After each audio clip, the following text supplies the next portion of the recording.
Here are 3 Tableau tips you probably didn't know. Number 1, did you know you can right-click on a field to automatically populate a list parameter? So all you have to do is find the field that you want to use to populate your parameter, click on right-click, create, and hit parameter, and it makes you a nice list of all the values in your field. And bonus tip, if you check this box to set this parameter to update every time the workbook is opened, the parameter will update when any values are added or subtracted from the field. All the credit for this goes to Kevin Flairlage. I saw his post on LinkedIn about this, my mind was blown. I highly recommend you give him a follow on LinkedIn and Tableau Public. Tip number 2, did you know you can download dashboards from Tableau Public? Now I thought this was widely known, but several of my mentees have been shocked when I tell them about this. So if you see a dashboard you really like and you're wondering how they built it, you can hop on over to Tableau Public, download it, and see exactly how they did it. All you have to do when you find the dashboard is go to the upper right or bottom right, and you can click download, and you can download the Tableau file and see exactly how they did it. Just 2 things to keep in mind though here. Is this field is user managed? So if somebody doesn't want you to download it, they can take that off. But for like 90% of the dashboards I've seen, you're able to download it. And number 2, which I think is more important, is don't use this feature to just download and claim dashboards as your own. I've seen this done before. It never goes well. So it's completely fine to get inspiration from others and remake or remix their work, but don't just go and download their work and claim it as yours. Use it to learn and expand your skills.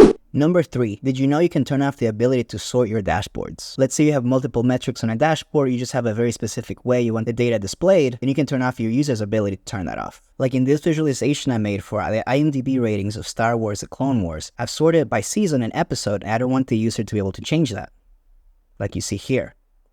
So if you want to turn that off, all you have to do is go to Worksheet and scroll down to Show Sort Controls. And now your user can turn off your default sorting. And those are all the tips. Let me know if you have any questions. Leave your favorite Tableau tip down in the comments and follow me for more data content.